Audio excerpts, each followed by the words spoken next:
नमस्कार दोस्तों, आपका स्वागत है हमारे YouTube चैनल पर। आज का यह वीडियो भगवद गीता के 18 अध्यायों की सीरीज का 13वां वीडियो है।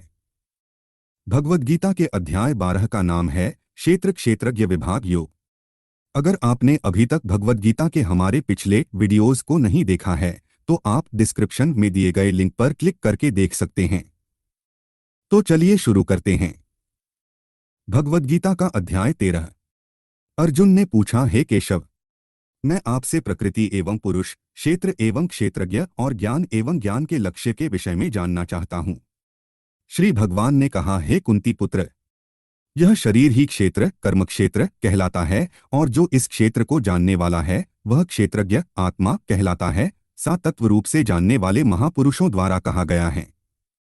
हे भरतवंशी, तू इन सभी शरीर रूपी क्षेत्रों का ज्ञाता निश्चित रूप से मुझे ही समझ और इस शरीर तथा इसके ज्ञाता को जान लेना ही ज्ञान कहलाता है, ऐसा मेरा विचार है। यह शरीर रूपी कर्म क्षेत्र जैसा भी है एवं जिन विकारों वाला है और जिस कारण से उत्पन्न होता है तथा वह जो इस क्षेत्र को जानने वाला है और जिस प्रभाव वाला है उसके बारे में संक्षिप्त रूप से मुझसे सुन। इस क्षेत्र और क्षेत्रज्ञ के बारे में ऋषियों द्वारा अनेक प्रकार से वैदिक ग्रंथों में वर्णन किया गया है एवं वेदों के मंत्रों द्वारा भी अलग अलग प्रकार से गाया गया है और इसे विशेष रूप से वेदांत में नीतिपूर्ण वचनों द्वारा कार्यकारण सहित भी प्रस्तुत किया गया है। हे अर्जुन, यह क्षेत्र पंच महाभूत पृथ्वी, जल, अग्नि, वायु और आकाश, अहंकार, बुद्धि, प्रकृति के अव्यक्त तीनों गुण सत, रज और तम, 10 इंद्रियां, कान, त्वचा, आँख, जीभ, नाक, हाथ, पैर, मुख, उपस्थ और गुदा, एक मन, 5 इंद्रियों के विषय शब्द, स्पर्श, रूप, रस और गंध, इच्छा, द्वेष, सुख, दुहक, चेतना और धारणा वाला यह समूह ही विकारों वाला पिंड रूप शरीर है जिसके बारे में संक्षेप में कहा गया है।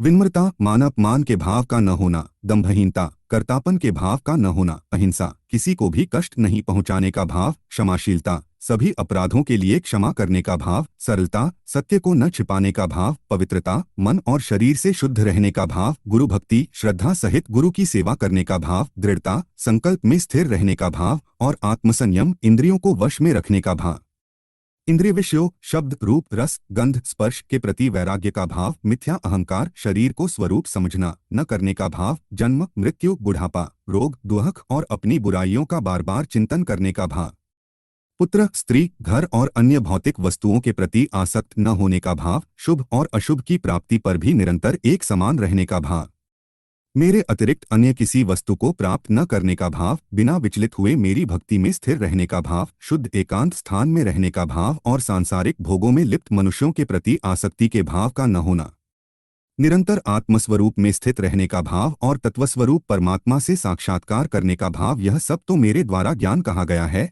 और इनके अतिरिक्त जो भी है वह अज्ञान है।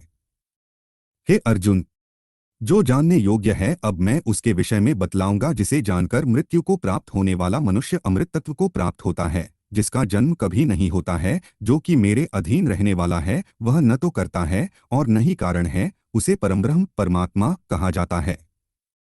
वह परमात्मा सभी ओर से हाथ पांव वाला है, वह सभी ओर से आंखें, सिर तथा मुख वाला है, वह सभी ओर सुनने वाला है और वही संसार में सभी वस्तुओं में व्याप्त होकर स्थित है। वह परमात्मा समस्त इंद्रियों का मूल स्रोत है, फिर भी वह सभी इंद्रियों से परे स्थित रहता है। वह सभी का पालन करता होते हुए भी अनासक्त भाव में स्थित रहता है और वही प्रकृति के गुणों सत रज तम से परे स्थित होकर भी समस्त गुणों का भोगता है। वह परमात्मा चराचर सभी प्राणियों के अंदर और बाहर भी स्थित है। उसे अतिसूक्ष्म होने के कारण इंद्रियों के द्वारा नहीं जाना जा सकता है। वह अत्यंत दूर स्थित होने पर भी सभी प्राणियों के अत्यंत पास भी वही स्थित है। वह परमात्मा सभी प्राणियों में अलग अलग स्थित होते हुए भी एक रूप में ही स्थित रहता है। यद्यपि वही समस्त प्राणियों को ब्रह्मा रूप से उत्पन्न करने वाला है, विष्णु रूप से पालन करने वाला है और रुद्र रूप से संहार करने वाला है। वह परमात्मा सभी प्रकाशित होने वाली वस्तुओं के प्रकाश का मूल स्रोत होते हुए भी अंधकार से परे स्थित रहता है। वही ज्ञानस्वरूप आत्मा है, वही जानने योग्य परमात्मा है, वही ज्ञान स्वरूप आत्मा द्वारा प्राप्त करने वाला लक्ष्य है और वही सभी के हृदय में विशेष रूप से स्थित रहता है। इस प्रकार कर्मक्षेत्र, शरीर, ज्ञानस्वरूप आत्मा और जानने योग्य परमात्मा के स्वरूप का संक्षेप में वर्णन किया गया है। मेरे भक्त ही यह सब जानकर मेरे स्वभाव को प्राप्त होते हैं। हे अर्जुन, इस प्रकृति, भौतिक जड़ प्रकृति एवं पुरुष परमात्मा, इन दोनों को ही तू निश्चित रूप से अनादि समझ और रागद्वेष आदि विकारों को प्रकृति के तीनों गुणों से उत्पन्न हुआ ही समझ। जिसके द्वारा कार्य उत्पन्न किए जाते हैं और जिसके द्वारा कार्य संपन्न किए जाते हैं उसे ही भौतिक प्रकृति कहा जाता है और जीव प्राणी सुख तथा दुख के भोग का कारण कहा जाता है। भौतिक प्रकृति में स्थित होने के कारण ही प्राणी प्रकृति के तीनों गुणों से उत्पन्न पदार्थों को भोगता है और प्रकृति के गुणों की संगति के कारण ही जीव उत्तम और अधम योनिया में जन्म को प्राप्त होता रहता है। सभी शरीरों का पालन पोषण करने वाला परमेश्वर ही भौतिक प्रकृति का भोक्ता साक्षी भाव में स्थित होकर अनुमति देने वाला है, जो कि इस शरीर में आत्मा के रूप में स्थित होकर परमात्मा कहलाता है। जो मनुष्य इस प्रकार जीव को प्रकृति के गुणों के साथ ही जानता है, वह वर्तमान में किसी भी परिस्थिति में स्थित होने पर भी सभी प्रकार से मुक्त रहता है और वह फिर से जन्म को प्राप्त नहीं होता है। कुछ मनुष्य ध्यान योग में स्थित होकर परमात्मा को अपने अंदर हृदय में देखते हैं, कुछ मनुष्य वैदिक कर्मकांड के अनुशीलन के द्वारा और अन्य मनुष्य निष्काम कर्मयोग द्वारा परमात्मा को प्राप्त होते हैं।